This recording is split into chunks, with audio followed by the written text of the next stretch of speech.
मैं DK sir अपने YouTube channel study with DK sir पे आपका स्वागत करता हूँ।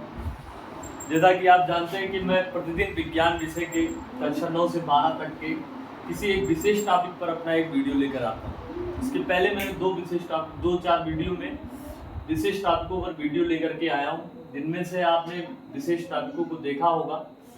हो सकता है आप कुछ समझे हो, आप थोड़ा सा सुधार करते हुए हमारा जो नया टॉपिक है वो ब्लड ग्रुप पे हम एक अपना नया वीडियो लेके आए हैं, जिसमें सबसे पहले हम लोग इस विषय पे बात करेंगे कि रक्त वर्ग की आवश्यकता क्यों पड़ी। रक्त वर्ग की आवश्यकता क्यों पड़ी, क्या जरूरत थी कि रक्त वर्ग की खोज किया जाए। तो पहले क्या था, प्राचीन काल में लोगों को रक्त वर्ग के बारे में कुछ भी पता नहीं था। जो भी चीजें होती थी, कोई भी व्यक्ति किसी भी व्यक्ति को रक्त देता था तो उसके बिना जांच के दूसरे व्यक्ति को खून दे देता था। ऐसा माना जाता था कि प्रत्येक व्यक्ति का खून समान होता क्या था कि यदि किसी व्यक्ति का रक्त दूसरे व्यक्ति को दे दिया जाता था तो जो रक्त देता है उसको दाता कहते हैं और जो रक्त ग्रहण करता है उसको ग्राही कहते हैं। तो ग्राही में ब्लड जब शरीर में जाता था तो उसके रक्त अभिलेषित हो जाते थे, यानी उसके रक्त के शरीर के अंदर वो जम जाते थे और व्यक्ति की मृत्यु हो जाती थी। तो ऐसा क्यों होता था, क्योंकि जो आरबीसी होते थे, आरबीसी की सतह पे एंटीजन होता है और एंटीजन दो प्रकार के होते हैं, जिनको हम लोग कैपिटल ए और कैपिटल बी के नाम से जानते हैं। इसी तरीके से प्लाज्मा में जो होता है एंटीबॉडीज होती है, जिसे स्मॉल ए और स्मॉल बी से लिखा जाता है। तो ये एंटीजन और एंटीबॉडीज के कारण ऐसा होता था। तो एक वैज्ञानिक है जिसका नाम है कार्ल लैंडस्टीनर। कार्ल लैंडस्टीनर, इनका नाम कार्ल लैंडस्टीनर। कार्ल लैंडस्टीनर ने 1902 या हम कह सकते हैं 1902 में रक्त वर्ग की खोज किया। और रक्त वर्ग की खोज करने के लिए इन्हें 1930 ईस्वी में 1930 में नोबेल पुरस्कार मिला। कोई एक पुरस्कार मिला जिसे नोबेल पुरस्कार कहा जाता है। इनको नोबेल पुरस्कार दिया गया रक्त वर्ग की खोज करने के लिए। कार्ल लैंडस्टीनर को नोबेल पुरस्कार दिया गया और कार्ल लैंडस्टीनर ने जो है रक्त वर्ग को 4 प्रकार से बताया कि रक्त वर्ग 4 प्रकार के होते हैं, जिसमें से ए बी और ओ। इन्होंने 4 प्रकार के रक्त वर्ग बताया। किसके आधार पे? एंटीजन और एंटीबॉडीज के आधार पे। जैसे मान लीजिए कोई व्यक्ति है जिसमें एंटीजन ये, तो उसका जो रक्त वर्ग होगा ये होगा। अगर किसी व्यक्ति में एंटीजन बी है तो उसका रक्त वर्ग बी होगा। अगर किसी व्यक्ति में एंटीजन ए और बी दोनों है तो उसका रक्त वर्ग ए बी होगा। अगर किसी व्यक्ति में कोई एंटीजन नहीं है तो उसका रक्त वर्ग ओ होगा। तो इस तरीके से कार्ल लैंडस्टीनर ने टोटल 4 प्रकार के रक्त वर्गों को बताया, ए बी और ओ। 4 प्रकार के रक्त वर्ग को कार्ल लैंडस्टीनर ने बताया। अब इसके बाद नेक्स्ट टॉपिक आता है कि यदि रक्त वर्ग की खोज हो गई तो कौन व्यक्ति किसको रक्त देगा, कौन व्यक्ति किससे रक्त लेगा, ये एक समस्या है। तो उसको जानने के लिए कार्ल लैंडस्टीनर ने बताया, जिसको मैं एक सारणी के माध्यम से आप लोगों को समझाना चाहता हूं। इस सारणी से आप समझ सकते हैं। कार्ल लैंडस्टीनर ने बताया कि अगर किसी व्यक्ति में एंटीजन ये है तो उसकी एंटीबॉडीज भी होगी। मतलब हमेशा एंटीजन के विपरीत एंटीबॉडीज व्यक्ति में पाई जाती है। अगर किसी व्यक्ति का एंटीजन ये है तो उसकी एंटीबॉडीज भी होगी, और जो एंटीजन होगा वही उसका रक्त वर्ग होगा। जैसे मान लीजिए कोई व्यक्ति है जिसके एंटीजन ये है, उसमें एंटीबॉडीज क्या है? बी है, उसका रक्त वर्ग क्या हो जाएगा? ये हो जाएगा। इसी तरीके से अगर कोई दूसरा व्यक्ति है जिसका एंटीजन बी है, उसकी एंटीबॉडीज क्या है? ये है, और उसका रक्त वर्ग क्या होगा? बी होगा।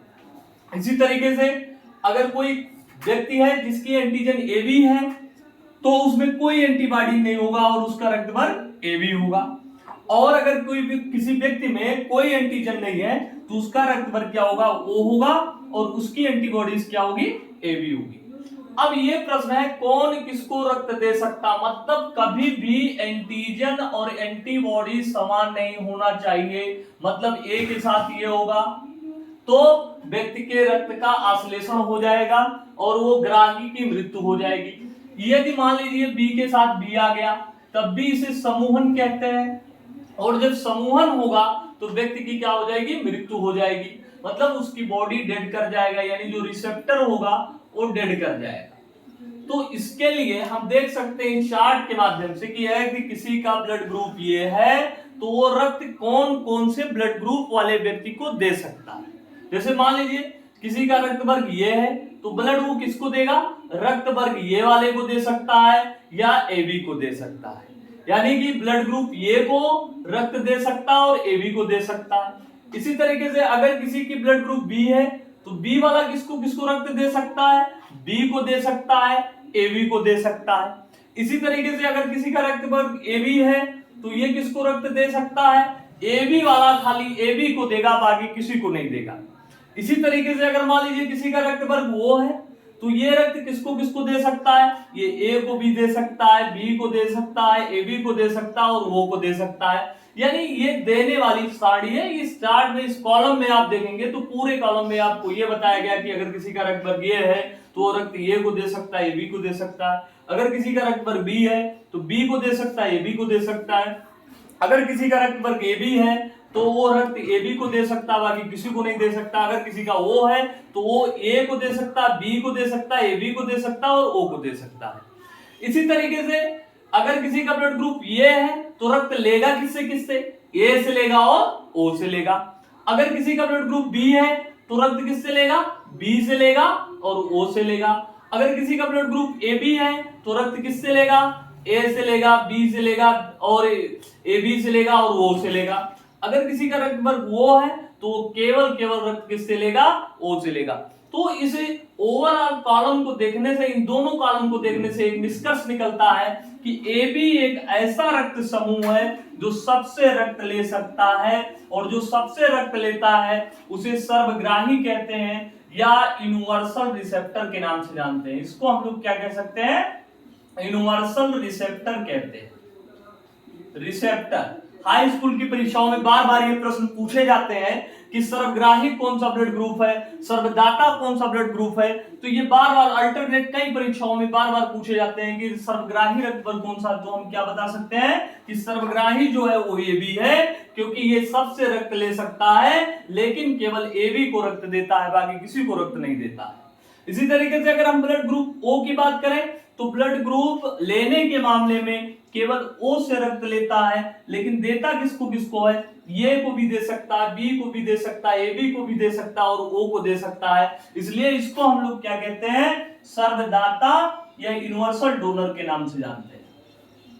इसको हम लोग यूनिवर्सल डोनर के नाम से जानते हैं। तो ये था हमारे रक्त वर्ग, किसको रक्त को ब्लड ट्रांसफ्यूजन से संबंधित, ब्लड ग्रुप से संबंधित, उसमें एंटीजन कौन सा होता है, एंटीबॉडीज कौन सी होती है।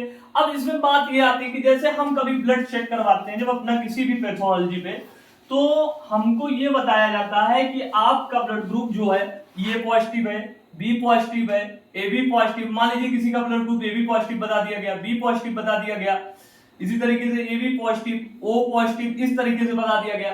या दूसरा है ये नेगेटिव बता दिया, B नेगेटिव बता दिया गया, AB नेगेटिव बता दिया गया, O नेगेटिव बता दिया गया।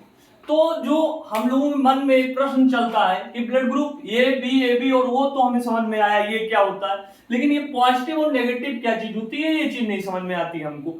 तो पॉजिटिव और नेगेटिव एक प्रकार, ये जो है एक प्रकार का एंटीजन है जिसे RH एंटीजन कहते हैं। इसका एंटीजन का नाम क्या होता है, RH एंटीजन कहते हैं। ये RH शब्द जो है ये दक्षिण अफ्रीका में कार्ल लैंडस्टीनर और उनके एक साथी थे बीनर, दोनों ने मिलकर के दक्षिण अफ्रीका में पाए जाने वाले एक बंदर था रहीसस नामक बंदर में एक विशेष प्रकार के कारक का अध्ययन किया, एक विशेष प्रकार के एंटीजन का अध्ययन किया जिसे उसके नाम के आधार पे RH कारक कहा या RH एंटीजन कहा। ये एंटीजन या ये कारक जिस व्यक्ति में पाया जाता है उसको हम लोग पॉजिटिव कहते हैं, जिसमें नहीं पाया जाता है उसको नेगेटिव कहते हैं। मान लीजिए ये RH factor blood group A के साथ अगर है तो ये पॉजिटिव है, ब्लड ग्रुप B के साथ है B पॉजिटिव है, AB के साथ में है AB पॉजिटिव है, O के साथ में O पॉजिटिव है। अगर इसमें ब्लड ग्रुप ये है जिसमें RH नेगेटिव नहीं है या RH फैक्टर नहीं है तो उसको हम लोग ये नेगेटिव कह देते हैं। B में नहीं है B नेगेटिव कह दिए, AB में नहीं है AB नेगेटिव कह दिए, O में नहीं है इसको O नेगेटिव कह देते हैं। तो ये जो पॉजिटिव और नेगेटिव का मैटर है, ये RH एंटीजन के आधार पे होता है। जिसमें पाया जाएगा उसको हम पॉजिटिव कहेंगे, जिसमें नहीं पाया जाएगा उसको हम लोग नेगेटिव कहते हैं।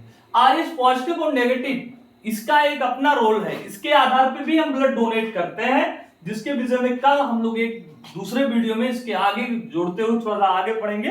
नमस्कार, आप हमारे YouTube channel study with DK sir को सब्सक्राइब करें और वीडियो को लाइक और शेयर करें। Thank you.